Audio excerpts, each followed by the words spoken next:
한국사 K춘추의 대표이고요. 장동주입니다. 저는 지금 그러니까 대한공화국 디지털 실록을 지금 기술하고 있습니다. 2024년 12월 오늘 29일인데요. 지금 현재 우리나라는 이 윤석열 대통령의 탄핵으로 지금 현재 직무가 정지되어 있고, 한덕수 총리가 대행으로 들었었다가 보름도 안 되고 다시 또 탄핵돼서 직무가 정지되고, 다시 최상목 부총리가 대행을 하고 있습니다. 저는 이번에 이 윤석열 불법계엄 사건이 이제 마무리되어지고 나면 여러 가지 규명해야 하고 밝혀야 할 것들 가운데 한 가지를 꼭 짚고 있는데, 그날 불법계엄을 선포하던 날 밤에 12월 3일 밤에 대부분 여야 국회의원들이 그 의사당 안에 진입했는데, 그 200명 가까이 진입했는데, 나머지 이제 100명 중에서는 물론 너무 멀어서 못 온 사람도 있을 것이지만, 의사당까지 왔음에도 불구하고 국힘 당사로 갔다고 하는, 의사당에 들어오지 않고 거리에 갔다고 하는 한 5, 60명에 대해서 저는 그건 꼭 이야기를 해야 한다고 생각해요. 오히려 민주당도 다른 야당도 그것을 간과하고 있는데, 우리는 결정적인 시간에 그 사람이 어디에 있는가가 매우 중요합니다. 그건 과거에 우리가 국권을 잃었을 때도 그랬고, 나라가 망했을 때도 그렇고, 항상 책임 있는 자리에 책임 있는 사람들이 없어서 그 망국의 이 한을 겪었던 우리로서는 그런 일을 절대로 간과해서는 안 될 것이라고 생각합니다. 국회가 계엄군에 의해서 그것도 난입이 돼가지고 하는데, 집을 지키지 아니하고 엉뚱한 데 가서 있다고 하면 그것이 말이 되겠습니까? 일제 때도 보면은 그 신사 참배를 애국이라고 말했던 그런 기독교 지도자들이 슬그머니 해방되고 나서도 지금 정식으로 사과를 하고 있지 않는데, 매사 그런 식으로 어물어물 넘어가면 안 됩니다. 분명히 그들은 사과를 먼저 해야 됩니다. 왜 의사당을 지키지 못했는가에 대해서. 그리고서 이제 제가 중요한 제안을 하겠습니다. 우리는 1948년 정부가 수립되면서 친일 부역자 반민족 행위자라고 그러는데, 반민족 행위자 처벌법을 특별법을 만들어 가지고 그 친일 부역자들을 처벌하는 법을 만들어서 그 특별법에 따라 가지고 심의를 진행하던 끝에 결말을 짓지 못하고 오히려 그 친일 부역자들한테 역습을 당해 가지고, 그리고 당시에 이제 대통령이었던 이승만이 묵인하에 반민족 행위자 처벌법이 좌절된 아픈 역사를 갖고 있습니다.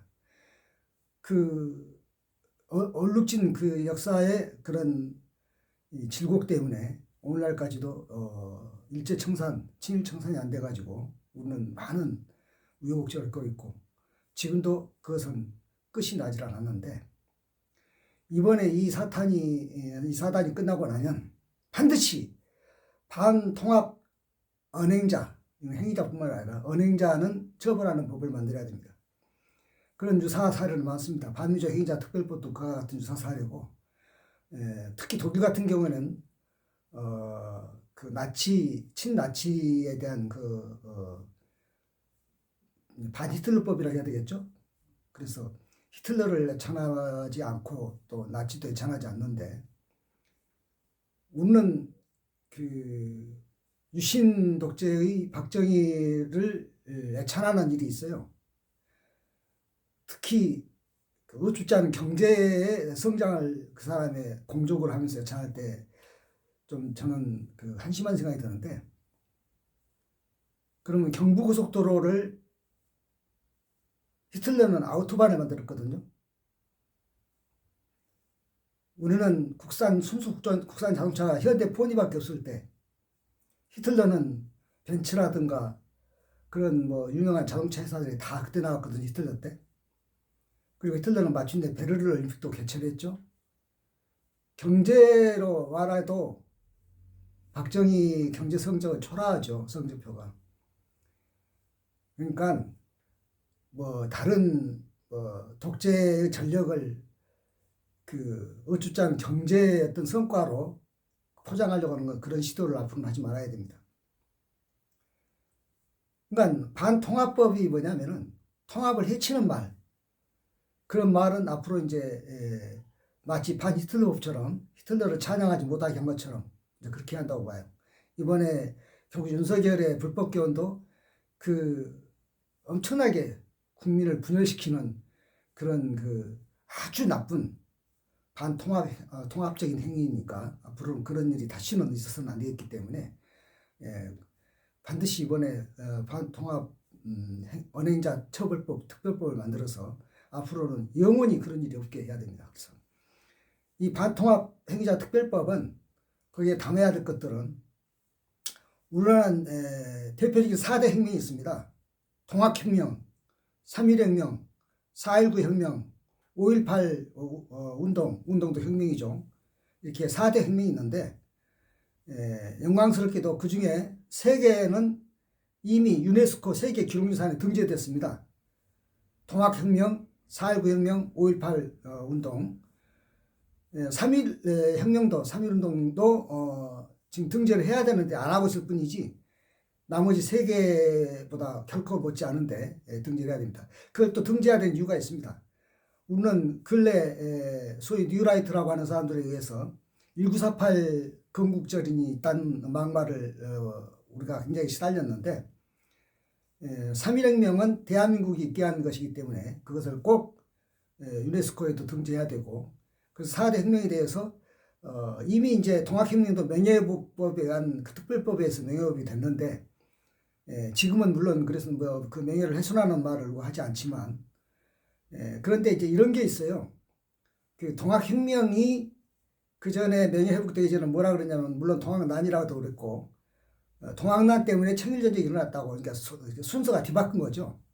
통합혁명을 진압하려고 고종과 민비가 청나라 군대를 불렀더니 청나라와 일제 간의 그 텐진제약 때문에 청일군이 한반도에 들어와서 전쟁한 것이 청일전쟁이거든요. 그러니까 그 청나라 군대를 불렀던 고종과 민비의 책임인데 통합혁명이 안 일어났으면 불릴 일도 없었지 않냐, 이딴 식으로 논리를 해가지고 과거에 이제 그 명예를 훼손했던 일이 있었는데 이제 지금은 뭐 잊어먹어서 사람들은 말하지 않지만 이것은 이제 통합혁명은 왜 중요하냐면은 조선왕조와 그러니까 왕국과 공화국의 분기점에서 중요한 겁니다.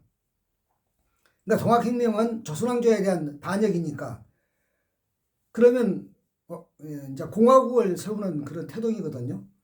그래서 굉장히 중요합니다. 특히 이제 그 통합혁명의 일파인 북접대표 손병희가 나중에 25년 후에 3.1운동을 일으켜서 대한민국 민주공화국을 있게 했기 때문에 그게 중요합니다. 그래서 이제 통합혁명을 명예를 훼손해서는 안 되겠고, 그 다음에 그 반대로 뭐 민비를 명성황후라고 자꾸 이렇게 어떻게 추존하는 그런 식으로 해서 맞지. 물론 민비가 일제의 그 낭인들에게 시해당했기 때문에 그런 점에서는 굉장히 정말 그 일제에 대해서 우리가 분개하는 것은 말할 것도 없지만은 천인공노할 일이지만은 그 일제를 빼놓고 우리끼리 이제 할 때는 왕조냐 대한민국이냐 이거거든요. 그러니까는 공화국이냐 왕국이냐이기 때문에 이거를 우리가 왕국을 높이는 것은 지금 공화국을 낮추는 것이나 마찬가지가 됩니다. 마치 빨갱이를 높이면은 북한을 높이면은 우리가 남한이 상대적으로 낮춰지는 것 같은 그런 이치죠. 그러니까는 빨갱이만 문제가 아니고 조선왕조에 대해서 그 말하자면 우리 대한민국 이상의 이상으로 그렇게 또 피는 것은 절대로 금물입니다. 그러니까 왕당파라는 거죠. 그거 안 되는 거죠. 그리고 이제 3.1운동은 3.1운동의 그 본력이 뭐냐면은 일제의 그 말하자면 일제로부터의 독립인데, 그 일제가 주장하는 뭐냐면 일제는 자기들이 그냥 와 있는 것이 아니라 침략한 것이 아니라 대한제국하고 계약에 의해서, 그 계약이란 이제 을사늑약이고 이제 한일합방조약인데, 계약에 의해서 자기들이 보호국, 식민지 보호국이니까 와 있다는 거거든요.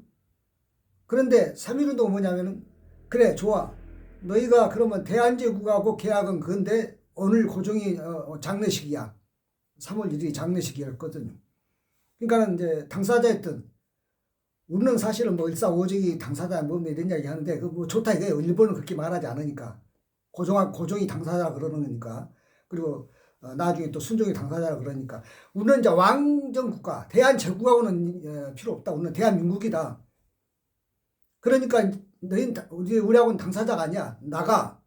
그리고 너희가 당사자라고 주장하는 대한제국이나 고종이나 또는 조선왕실은 끝났어. 여기는 대한민국 공화국이야. 민주공화국이야. 그러니까 나가 이거거든요. 그게 3.1운동이에요. 그러니까 뭐 건국절 1948 건국절을 거기다 갖다 댈 말이 아닌 것이죠. 그래서 이 3.1운동이 제대로 규정이 돼야 돼요. 그리고 특히 이제 유네스코에 올리려면은 우리가 단순히 뭐 일제한 거 있다 이딴 말만 하면은 그 거꾸로 저기할 수가 있어요. 일본의 그 뭡니까 방해 때문에 기록유산 등재하기 어려울 수 있습니다. 그러니까 3.1운동은 뭐가 중점이 돼야 되냐면은 대한제국이라는 왕국에서 대한민국이라는 공화국으로 바뀌었다고 하는 것, 그것을 강조를 해야 돼요. 그러니까 일제는 대한제국과 계약 쌍무관계지만 대한민국은 아니라 해서 나가라는 것이지, 뭐 우리가 그냥 대한제국까지 그냥 쌓아안고서 그날 장례식을 치렀던 고종까지 쌓아안고서 우리가 무슨 뭐 그 계약이 뭐 늑약이었네 뭐네 이러고 하고 할 필요도 없어요. 우리 당사자 아니다 이건. 이제 끝났다 이거죠. 그걸 분명히 해야 돼요. 그래야 유네스코 기록유산에 등재하는 것도 말이 되는 거예요. 우리가 단순히 그냥 항일운동 했네, 뭐 일제 침략에 대해서 뭐 저기 했네, 뭐 그러니까 그 말은 무슨 말이냐면 그때 뭐 고종의 아들 순종 12년인데 뭐 순종이 우리 황제네 아니잖아요. 우리 3.1운동 뭐 순종 황제 하자고 했던 거 아니잖아요. 대한민국 하자는 거 아니었잖아요. 대한민국 민주공화국 세웠잖아요. 그러니까 그것을 분명히 왕국에서 공화국으로 옮겨를 분명히 해야 3.1운동이 유네스코 기록유산에 올라갈 수가 있는 것입니다. 그리고 이제 4.19를 우리가 띄우려면은 4.19 명예를 더럽히는 것은 당연히 이승만이 무슨 뭐 국부인데, 국부가 무슨 나라가 국가의 아버지가 있습니까? 왕국이에요? 국부가 뭐 국부예요? 국부가 어디가 있어요? 그딴 소리 하면 안 됩니다. 그리고 자유당 독재를 우리가 그 찬양할 수는 없는 거 아닙니까? 그게 4.19라는 것이고, 만약에 자유당 독재를 미화한다 그러면은 당연히 4.19에 대한 명예 훼손이 되는 거죠. 그 다음에 5.18이 뭐냐면, 5.18은 이건 지금 잠깐 착각하는 게 뭐냐면은 전두환에 대해서만 이야기해요. 전두환도 뭐냐면 유신의 똘만이에요. 그럼 유신이 누굽니까? 유신 독재가 박정희죠. 그러니까 5.18 때 헌법이 유신헌법이에요. 박정희가 죽은 지 7달 지났지만. 그러니까는 5.18을 명예를 훼손하는 것이 뭐냐면 박정희 찬양은 5.18 명예를 훼손하는 것이고 유신독재 찬양이 되는 거죠. 전두환은 거기 똘마니 중에 하나예요. 마치 동학혁명에서 똘마니가 조병갑이듯이. 동학혁명이 조병갑 하나 뭐 어떻게 하자고 일어난 것이 아니잖아요. 조병갑은 똘마니 하나예요. 5.18도 전두환이라는 똘마니 하나예요. 그것을 분명히 해야 돼요. 그래서 이번에 반통합법이 나오면은 이제는 무슨 5.18에 경주에 무슨 북한군이 왔다는 뭐 그딴 소리, 그런 이야기가 나오는 것이 다 이제 그 반통합법, 그러니까 통합을 해치는 말, 그런 말을 하지 못하게 해서 마치 독일이 히틀러를 찬양할 수 없게 한 것처럼 우리도 그렇게 반통합 언행자 처벌법, 특별법을 만들어서 앞으로 통합을 해치는 그런 이야기 없도록 영원히 이제 이 땅은 그런 분열적인 언어도로 상호 증오적인 그런 언어 되겠습니까? 이게 뭡니까 이게? 뭐 보수 진보라고 서로가 삿대질하지만은, 근데 그 삿대질하는 그걸 법을 만들자고 할 때 그 법을 만들지 말자는 사람이 마지막 분열주의자예요. 이거는 진보도 보수도 여도 야도 없는, 그야말로 우리가 앞으로 그 민족 공영을 이루어가고 번영을 이루어가기 위한 이 후세를 위한 그런 예, 훌륭한 법이니까 반통합 언행자 처벌법을 반드시 특별법을 제정해가지고 이제는 반통합적인 언행을 할 수 없도록 그렇게 해서 마치 독일이 히틀러를 찬양하는 것을 법으로 처벌하는 것처럼 우리도 그렇게 해야 된다고 생각합니다.